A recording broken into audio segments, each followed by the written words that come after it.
Yeah. Okay. So, can you all see my screen? Yes, we can. Perfect. So, hi everyone, and thank you, Lita, for introducing me. My legal name is Karen Mayer, though my preferred name is Karen Dietrich. I am married to Steve Dietrich, who is also a member of our club, and you will be hearing about him in about a month's time. So my presentation is divided into three categories: my personal life, professional life, and my volunteerism. So to my personal life, this is Steve and me, then and now. And between Steve and I, we have 5 children and 2 grandchildren. My ethnicity is Anglo-Indian. And after India got independence from the British, a number of Anglo-Indians immigrated to the UK, Australia, and Canada. I was born in New Delhi, India, and then at the age of 18, moved to Dehradun, which is a city in a small northwestern state of India called Uttarakhand, which means the land of the gods. So this is Dehradun, and it is at an elevation of about 2,100 feet above sea level and has a population of a little more than 1 million people. It is also known as the education capital of India. And the picture to the left is my daughter Melanie and our little granddaughter Layla. So in 2007, Melanie was awarded the Rotary International Ambassadorial Scholarship, sponsored by the Rotary Club in Cambridge, Ohio. And they sponsored her master's degree at the University of Sheffield in the UK. And thanks to Rotary, Melanie is a women's rights specialist. She worked for ActionAid out of Denmark, and some of her most significant work in gender-based violence was in Nepal, Kenya, and Myanmar, and she now works with the President Carter Foundation in Atlanta. And the picture on the right is my son-in-law David with little Layla. This is my son Richard, and he was a professional golfer on the Southeast Asian tour and is now in Canada in finance. And this is our daughter-in-law Nazat, and they both live in Ajax, Ontario. So now onto my professional life. So for work, I had a boarding home in Dehradun for school children and a kindergarten school. So this is a picture that was taken at an event in our kindergarten school, and it was just before everyone went on vacation for Christmas. Wow. In 2007, I was appointed as the Anglo-Indian representative to the State Legislative Assembly in the state of Uttarakhand. So my term was from April 2007 to March 2012.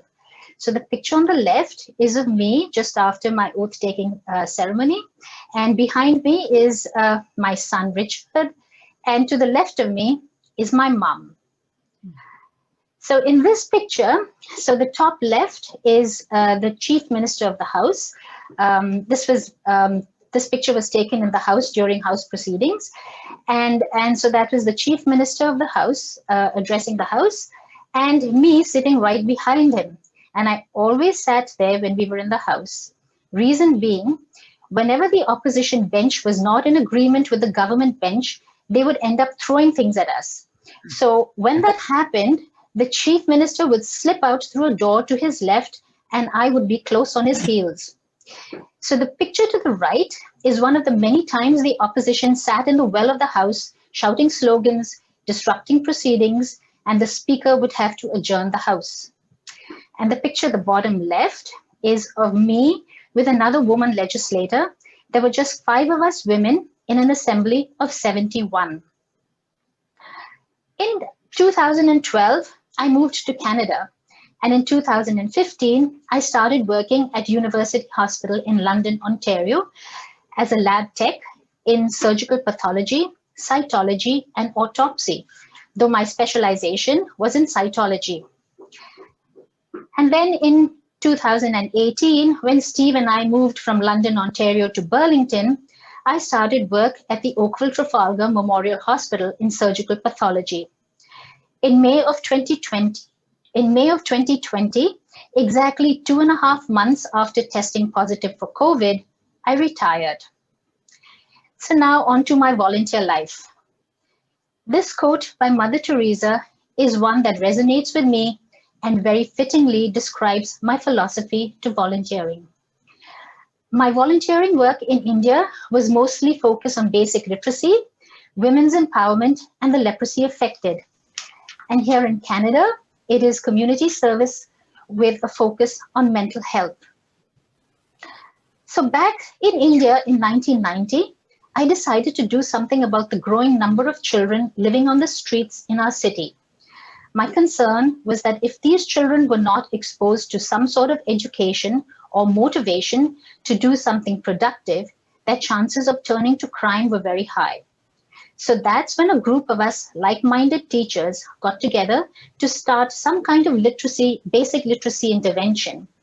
And the picture to the right is a representation of the kind of communities and neighborhoods that we worked in. And to the left is one of these educational group sessions in progress. The incentive for these children to attend was a hot meal, and most times it was their only meal of the day.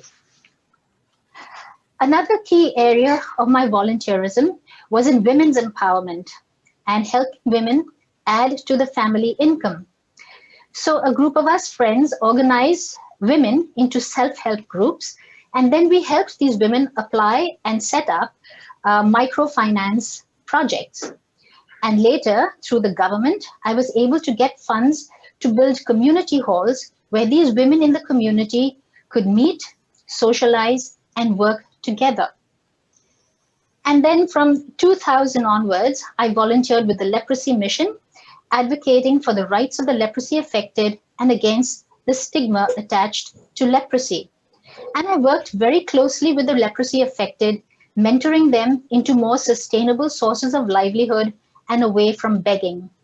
And the picture on the right is a group of masked tailors I mentored out of begging and who eventually secured a fair trade contract to supply reusable shopping bags to IKEA, Sweden. And in my commitment to the leprosy affected, I was able to have government infrastructure funds and grants matched by the Asian Development Bank to build better housing for them and their families.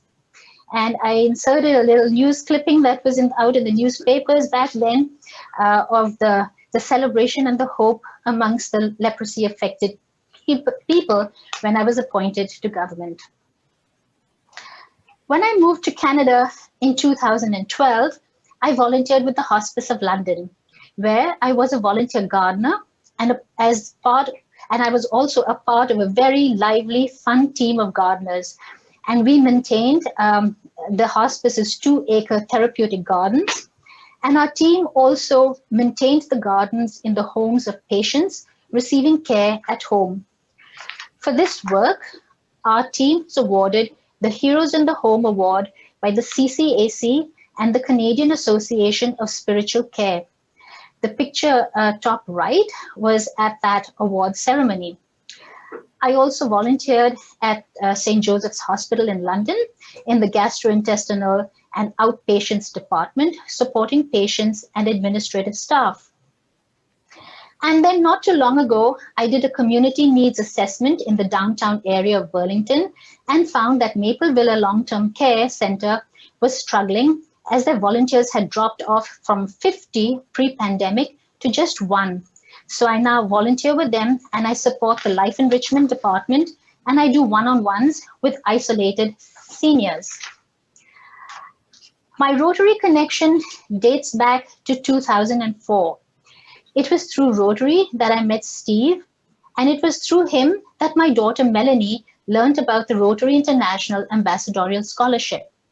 When I moved to Canada, although I did not join a Rotary club, I helped the Rotary Club of London East, mainly Steve, with running bingo nights.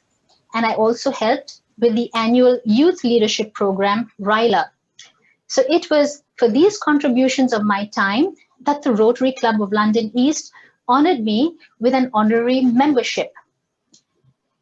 And then to the last slide of my presentation, this is what Steve and I love to do in our spare time. We both love cycling. We love choral singing and are with the My Pop Choir group, and we love curling. And it is at curling where Steve and I met Mike Dipka and his charming wife, Donna. And the rest is history. So that's my life in pictures. And thank you for listening. Any questions? Yes, did you ever meet Mother Teresa?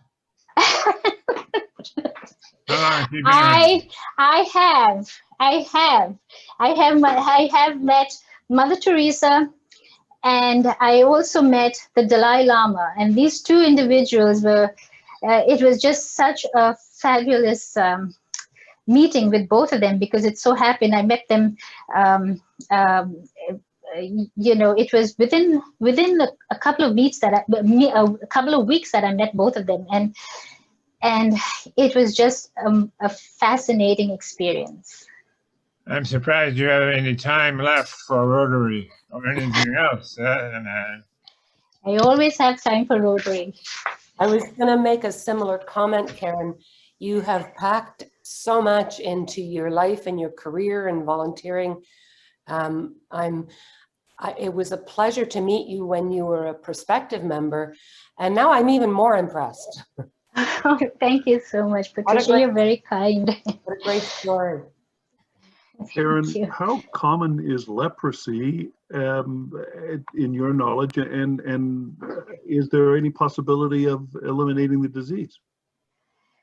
So leprosy is quite prominent, mainly because the World Health Organization,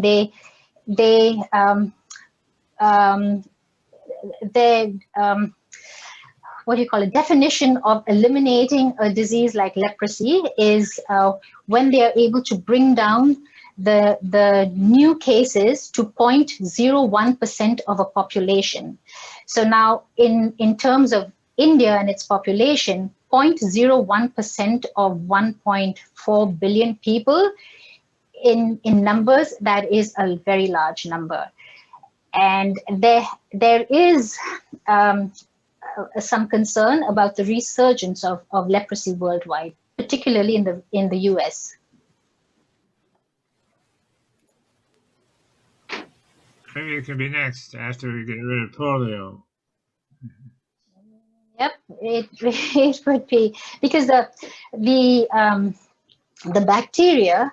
So they found that it has an animal reservoir in armadillos in southern United States, in which case it's very difficult to eradicate such a disease. It's easy to eliminate. So there is a difference between eradication and elimination. And so. And Karen, I have a question for you. How did you, I mean, if you can answer this as briefly as it works for you, how did you deal with the people who suffer from the stigma of leprosy? Like I'm sure it's a big mental health issue. It is. And it's not only for the people, but their families too. And then they're all kind of thrown out of their neighborhoods and communities. And they have, the government has settlements outside the city limits for them.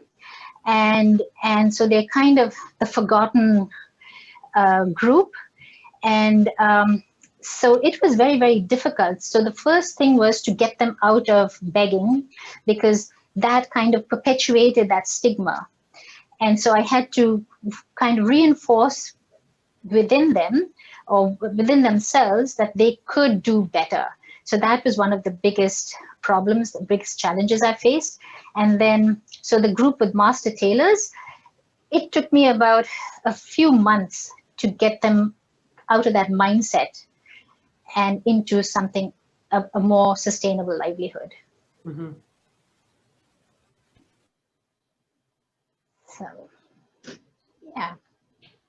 Karen, I see that from your pictures that you have spent a fair amount of time with the great need, especially in India, where the girls are not educated and there's health issues there. Maybe you can expand on that as to what your involvement was with education and health of the younger girls. So with health among younger girls, it was my focus when I was actually part of government was to actually save the girl child. So I was very actively involved in preventing female feticide and infanticide. And that was a key issue. That was my first priority in helping the girl child. And then, of course, it was educating women. So when these women when they would come into these community centers, we also had like a little daycare where they could keep their little babies while they were interacting with other women and working. And so it was through those daycares that we were able to teach the mothers how to take care of their babies. So that's how we tried to. So we elaborated that pilot project. We kind of extended it to several other districts in the province.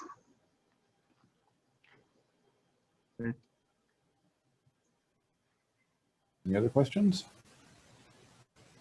You want to be on the International Service Committee? I would imagine you would. Pardon me? Did you sign up for the International Service Committee? No, I have not, Jim. I have not done that as yet. I want to see first what I don't know how it would be, what work it would entail, because my focus right now is with our club, and that's where I want to